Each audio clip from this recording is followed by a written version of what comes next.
El mundo desde el aire. Nuestro viaje comienza en Great Falls, en el río Missouri, una ciudad de finales del siglo XIX que utilizó el río para impulsar su crecimiento. Luego seguiremos el río hacia el este, hasta Missouri Breaks, un paisaje de escarpados afloramientos rocosos con innumerables cortes profundos conocidos en la zona como saltos. El paisaje de Montana es increíblemente variado. En las orillas del río Yellowstone se encuentra el Parque Estatal Makosika y sus extrañas formaciones rocosas. En 1876, cerca del río Little Bighorn, las tropas de Estados Unidos, dirigidas por el teniente coronel Custer, lucharon y perdieron contra una banda de guerreros indios liderados por el jefe Toro Sentado. Nuestro viaje termina en Bighorn Canyon. Aquí, las fuerzas geológicas han modelado un paisaje que en su día fue una llanura, creando escarpados acantilados de 300 metros. Al este de las montañas rocosas se encuentran las Grandes Llanuras, una vasta extensión de tierra que se extiende más de 800 kilómetros hasta el río Mississippi, en el oeste, y más de 3.000 kilómetros de norte a sur. Hoy es un conjunto de praderas, estepas y pastizales, y se usa sobre todo para la ganadería y la agricultura. Bajando de las montañas rocosas, fluyendo a través de las Grandes Llanuras, hay muchos ríos. Uno de los más conocidos es el Missouri. Es el río más largo de América del Norte y recorre algo más de 3.500 kilómetros. Aquí, en el norte de Montana, todavía es relativamente pequeño. Fluye dulcemente a través del estado antes de virar hacia el sur y unirse al Mississippi en St. Louis. Los primeros europeos se encontraron con el río a finales del siglo XVII. La región pasó por manos españolas y francesas antes de convertirse en parte de Estados Unidos en 1803. Más de 95 afluentes importantes y cientos de pequeños ríos alimentan el Missouri. Muchos de estos afluentes son navegables. Por eso no es sorprendente que fuera una de las principales rutas de expansión hacia el oeste durante el siglo XIX. La mayoría de las ciudades de las Grandes Llanuras crecieron alrededor de minas o junto a cañadas para ganado. Pero Great Falls, también junto al Missouri, nació como ciudad industrial, aprovechando la energía de las cascadas que hay al este de la ciudad. Un hombre de negocios, Paris Gibson, llegó aquí en 1880 tras leer una descripción de las cataratas que habían hecho los exploradores Lewis y Clark en 1805.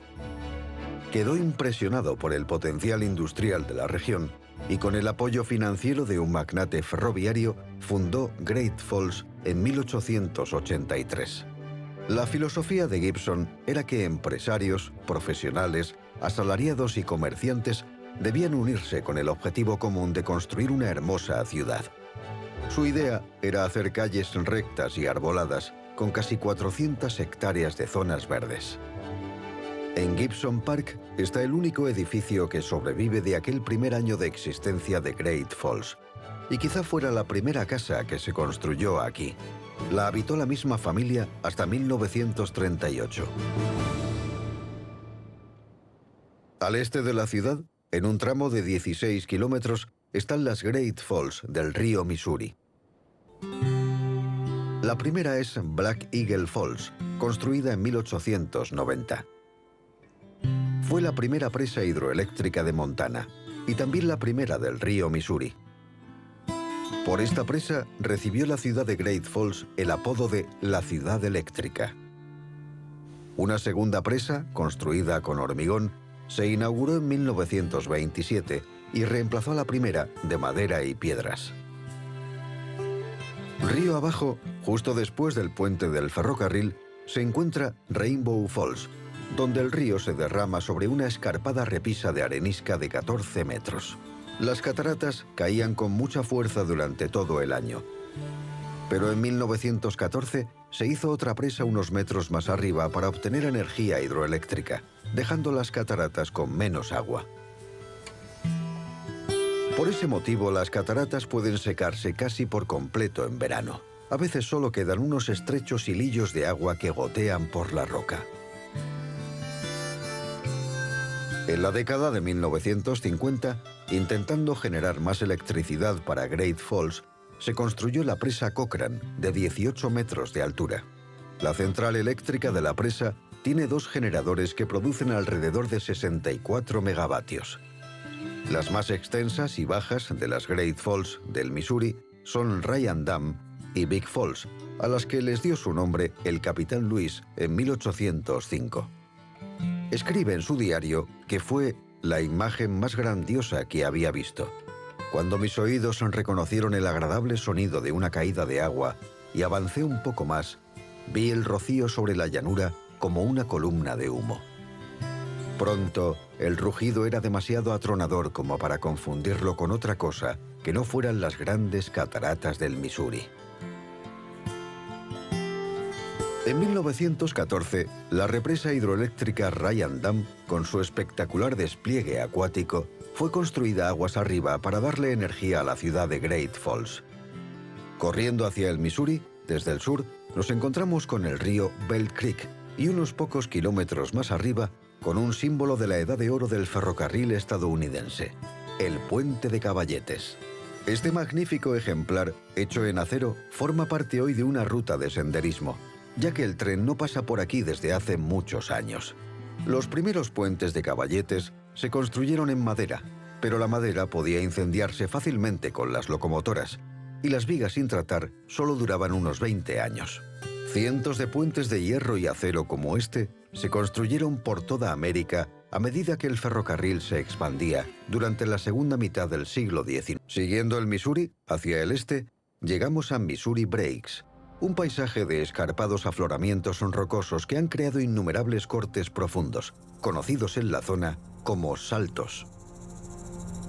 En 2001 se creó el monumento nacional Upper Missouri River Breaks, que abarca más de 200.000 hectáreas.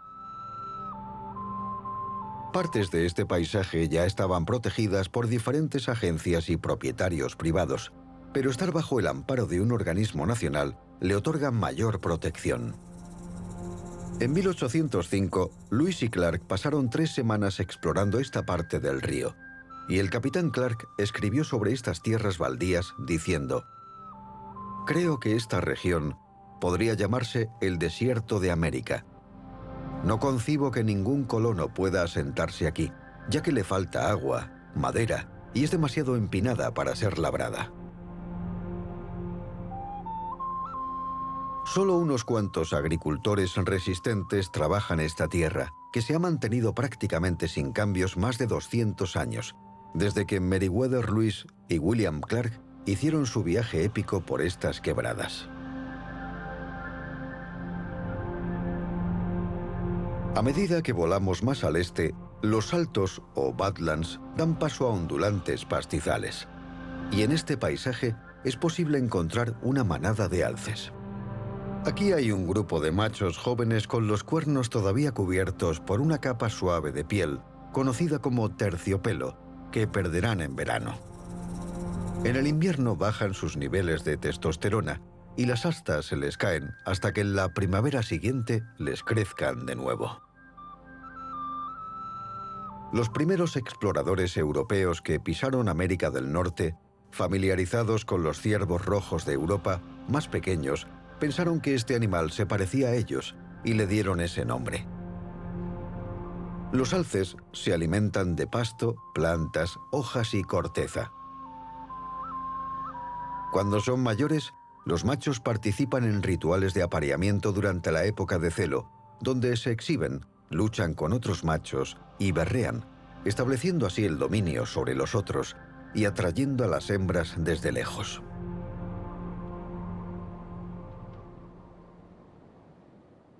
Hoy, el río Missouri está dividido en varias secciones por la construcción de presas. Así se controlan, en la medida de lo posible, las inundaciones del río en primavera y después de lluvias fuertes. Este es el lago Fort Peck, el quinto lago artificial más grande de Estados Unidos, con poco menos de 100.000 hectáreas.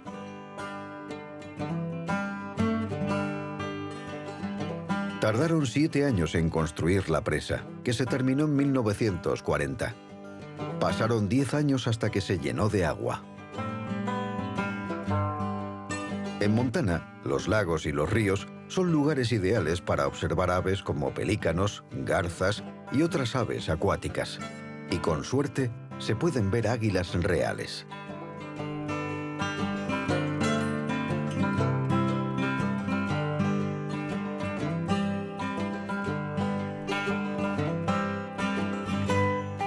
Aquí, el río Milk desemboca en el Missouri, y la confluencia crea una imagen interesante, ya que el lodo del afluente se encuentra con un río más claro y que fluye más rápido.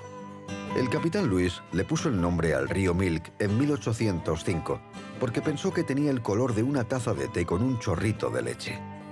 El color se debe a las arcillas y limos suspendidos en sus aguas. Una característica interesante del río es la formación de lagos a partir de sus meandros. Estos cuerpos de agua en forma de U se crean cuando un gran meandro se corta por la erosión y la sedimentación, creando un cuerpo de agua independiente.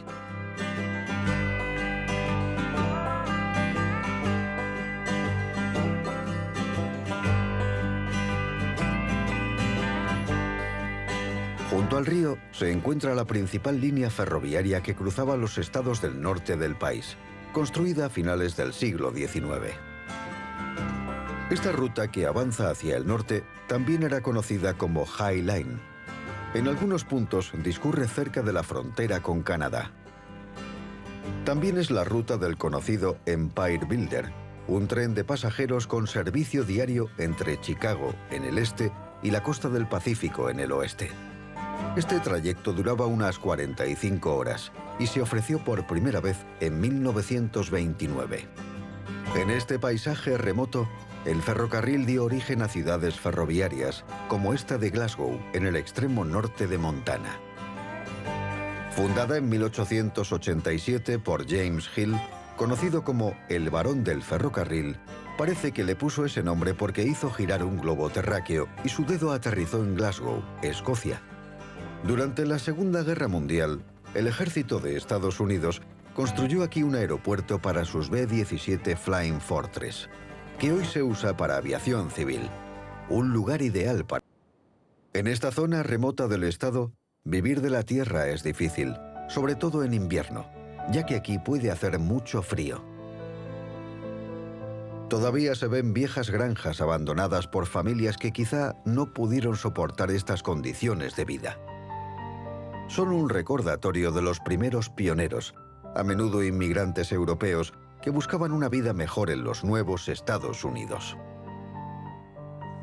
En la década de 1920 se descubrió petróleo y gas en el noreste de Montana, y una nueva generación de pioneros se mudó a la zona. Hoy, el paisaje está salpicado de pequeños pozos donde se bombea petróleo las 24 horas del día.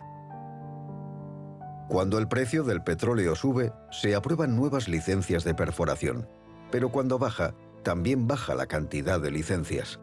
En 2005 se otorgaron alrededor de 1.300 permisos de perforación, pero en 2016 se redujo a 24. Esta caída también significa menos ingresos fiscales para el Estado. En 2008, el Estado ingresó más de 300 millones de dólares y poco más de 80 millones en 2016. Las industrias del petróleo y el gas generan empleo, muy demandado en la región, por lo que el precio del petróleo es clave para estas áreas rurales. Si el costo del barril de petróleo sube, hay más empleos y mayor seguridad para los trabajadores. Uno de los principales afluentes del Alto Missouri es el río Yellowstone, que seguiremos hacia el sur hasta nuestro próximo destino. Este río es importante por derecho propio, con sus más de 1.000 kilómetros. Tiene una enorme cuenca fluvial de poco menos de 100.000 kilómetros cuadrados y gran parte de esa cuenca conforma el Parque Nacional de Yellowstone.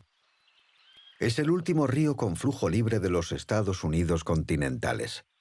Fluye como lo ha hecho durante siglos, en su estado natural, sin represar ni domesticar. A través de Montana, el río atraviesa muchos espacios cambiantes, desde cañones de paredes empinadas hasta esta zona de la parte oriental del estado, donde el río se ensancha y discurre lentamente por una fértil llanura agrícola. Después fluye entre las espectaculares Badlands del Parque Estatal Makosika, en su orilla oriental. El nombre Makosika es una variante ortográfica de una frase india lakota que significa tierra mala o espíritus malos. Es el parque estatal más grande de Montana, con poco menos de 50 kilómetros cuadrados, creado en 1953.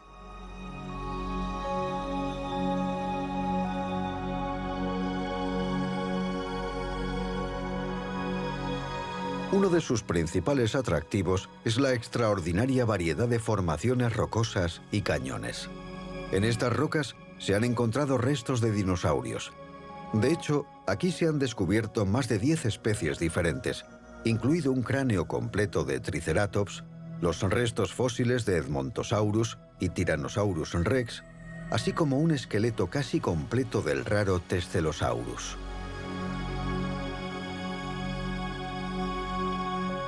Estos fósiles fueron descubiertos en Hell Creek, que tienen rocas de cientos de millones de años. Y si el viento, la lluvia y las nevadas continúan erosionando este extraordinario paisaje, quedarán expuestos más fósiles. A veces los visitantes del parque se ven atrapados aquí después de una fuerte tormenta de verano, porque el barro de las colinas se desliza hacia los lechos de los antiguos ríos que dieron lugar a estas formaciones.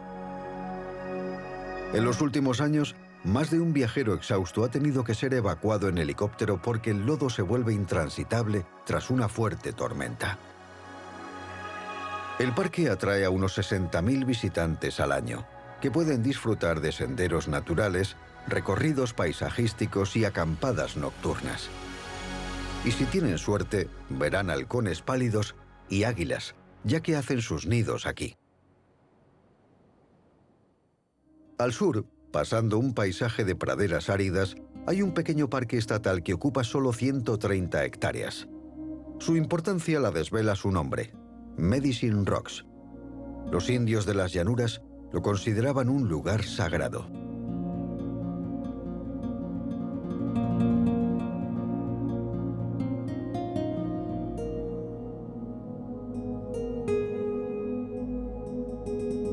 No es difícil imaginar por qué pensaban que estos antiguos pilares de arenisca eran sagrados.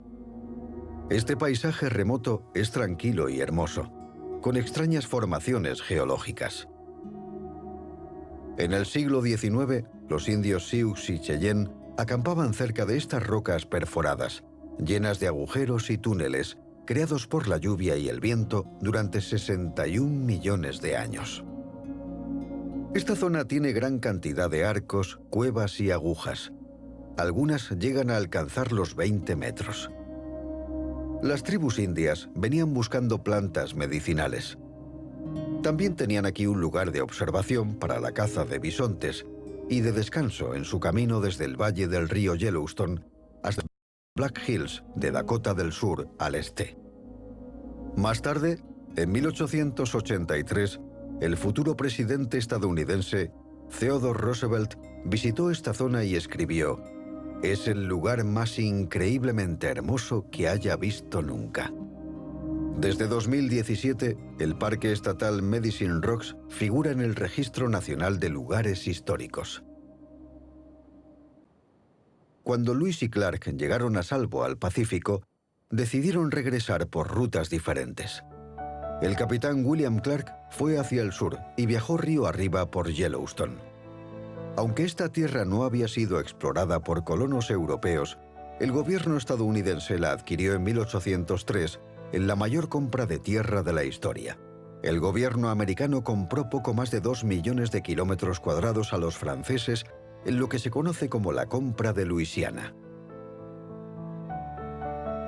3 años después, el capitán Clark se encontraba aquí, en el río Yellowstone, donde vio una gran roca de arenisca.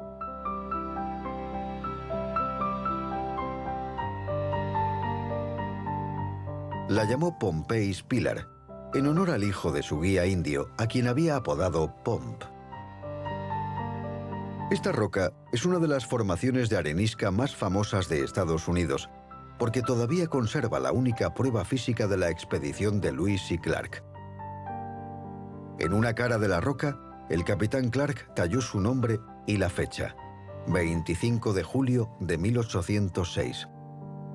La roca y su firma siguen hoy igual que hace 200 años. Clark escribió en su diario que subió al pilar de arenisca y tuvo una vista fantástica de la zona norte del río. Por supuesto, la roca era bien conocida por las tribus nativas americanas, que la llamaban el lugar donde se encuentra el león de montaña. Este lugar fue declarado Monumento Nacional en 2006 y se construyó muy cerca un nuevo centro de visitantes y un museo.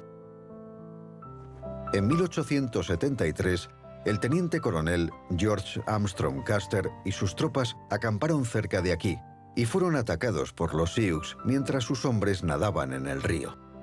3 años después, Custer se vería con los indios nuevamente en nuestro próximo destino, el lugar donde se libró la batalla de Little Big Horn.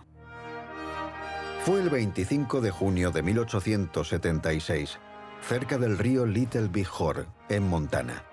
Las tropas federales de Estados Unidos, dirigidas por Custer, lucharon contra una banda de guerreros Lakota, Sioux, Arapahoe, Dakota y Cheyenne. Estas tribus habían incumplido la fecha límite para trasladarse a las reservas, y el ejército de Estados Unidos, con Custer al frente y su 7º de caballería, fue enviado para enfrentarse a ellos. Custer comandaba 700 soldados de caballería y no sospechaba que lo esperaban más de 2000 indios, que luchaban bajo las órdenes del jefe Toro Sentado. Aquello fue una masacre. Las fuerzas de Custer se dividieron y rápidamente se vieron acorraladas en lo que se conoció como la última posición de Custer. Él y unos 40 o 50 hombres fueron cercados en esta colina, que hoy los recuerda con un monumento de piedra. Cientos de guerreros Lakota y Cheyenne subieron la colina y los mataron en cuestión de minutos. También a Custer. El emplazamiento de la batalla se consideró Cementerio Nacional de Estados Unidos en 1879 para proteger las tumbas de los soldados del 7º de caballería, y se conoce como el Cementerio Nacional de Custer.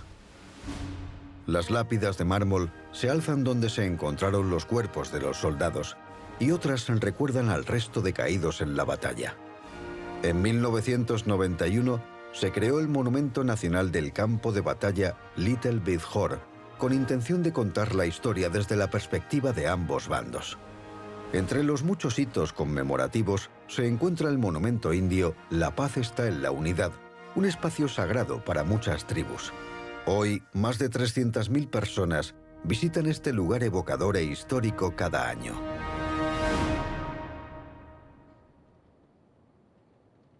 Nuestro destino final es el espectacular Big Horn Canyon.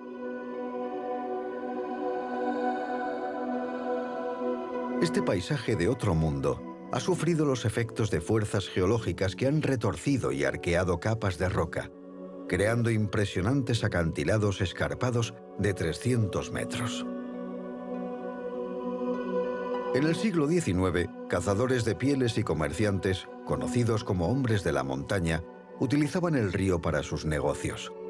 Navegaban en balsas río abajo, salvando los peligrosos rápidos.